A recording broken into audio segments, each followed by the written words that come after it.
now I regained my strength here. I'm going to do a full power. This is where you burn up that fuel. Okay, now, this is again, in my flight plan, I knew it was going to be tricky in this area. And I do not have any real life experience in mountains. Okay, now I basically recovered. I'm at 80 knots. And I've got a decent climb going on. I'm going to stabilize that climb just to kind of tone it down a bit here. Not to get too steep a climb.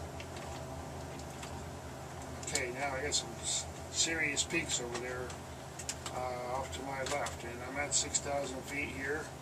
And if I understand my map, what's probably there is somewhere it could be as much as 90,000 feet. So I'm going to get myself some serious altitude here. Now, if I were to follow this HSI, I'd be turning to a heading of 45045 right now and cross that ridge, but I don't want to do that until I have much more altitude and stability. So I'm going to go ahead just a little bit further toward the east before I make my turn, because there's some lower mountains over this way, and I'll take that look down the valley. There's the river. Now, I know what that lake is, and I do want to eventually do a course correction here.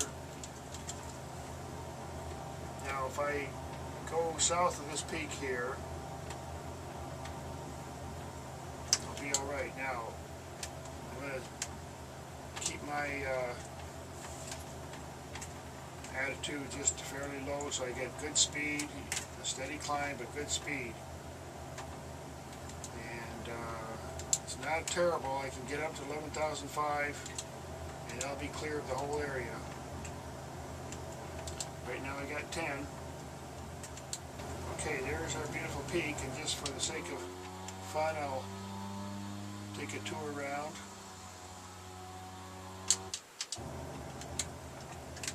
Okay, now, again, there's that valley, that ridge there. If I can cross that ridge, I got almost 9,000 feet, because you got an 8,900 one nearby. That's probably it right there. And I'm on the south side of it. So, once I get beyond this peak here, I can actually start a descent fairly soon, because this valley up here, this is all hold your breath time here. At least the wind at the moment is stable. Take a nice little view there. Pay attention to what's going on. Now I'm much more on track with my HSI over here. So I'm going to turn one more time and follow it on in. Don't want to get too close to that mountain there. I want to get my altitude. I got 10,200 feet. Check my barometer. Make sure my altimeter is correct. Okay. And I get myself my 10,900 feet very shortly here. And I have, now in a case like this, when I'm crossing the ridge, this is where I want to be straight and level, nicey here. Just trim it out nicely, and this might be where I put my autopilot back on. And I'll set my heading correctly before I turn it on. And there we go for my heading. Okay, now I can follow the heading on in. Okay, 11,000 feet. This is where I want to be, right here. Crossing this ridge. Let's take a quick look here.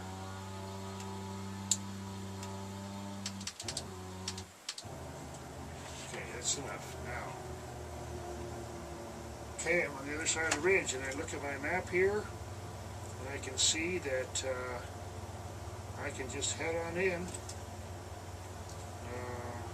I follow my beacon there. I'm heading at 045, and I'm going to trim it just a little bit here because I want to get in the middle of this valley, passing this majestic mountain here. And the very near future, I'm going to be heading down.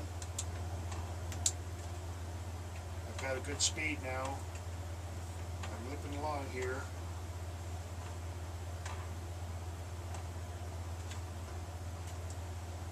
Okay, 10,500 feet crossing. Okay, now I'm going to turn the autopilot off for a second, and I can do a little bit of a course correction here, and we'll continue in the next segment.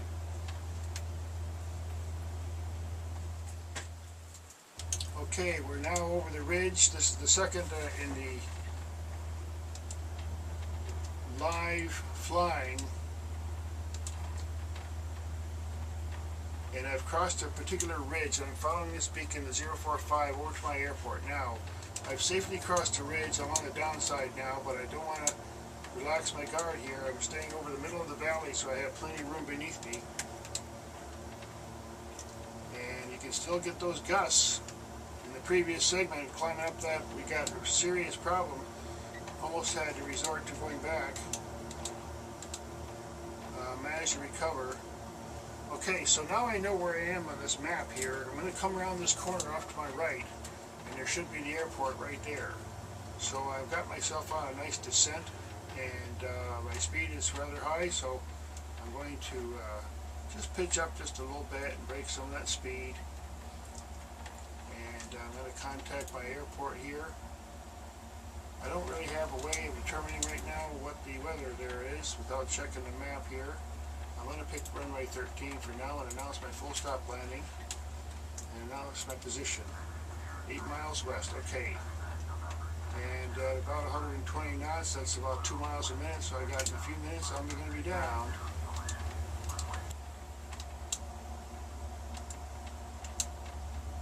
That might be it down there to my left there.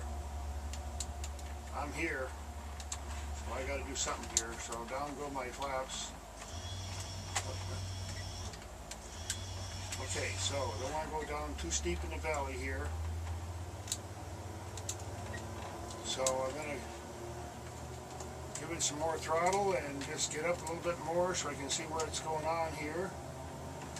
Seems like it's a little bit further down the valley. There it is, right over here up to my 1 o'clock. And okay, now, seriously slow down. Pitch up to slow myself down. Get in the white arc. Okay, here we go. First flaps go down. Just kind of cruising in. And basically on idle, I'm going to glide it in here. 100 knots. Now you can see what it's going to be like to climb out of here. We're going to let off 2 passengers.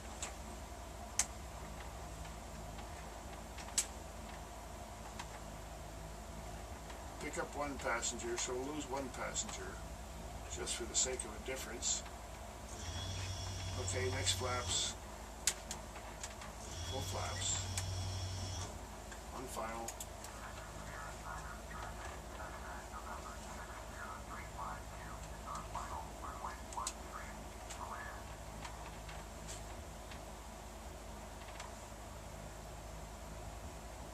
Got a good speed, got 80 knots.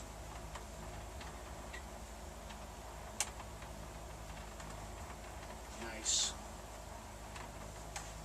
Nice float going on here. Come on in.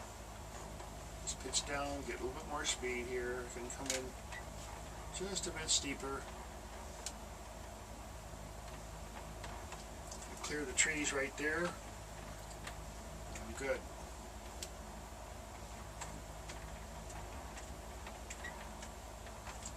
Okay, here we go. A little bit. Got 185 knots, just a little bit. Okay, I'm gonna shave off about 5 knots. Bit of a crosswind from my right with the headwind component. Nice, not too bad. Very helpful actually.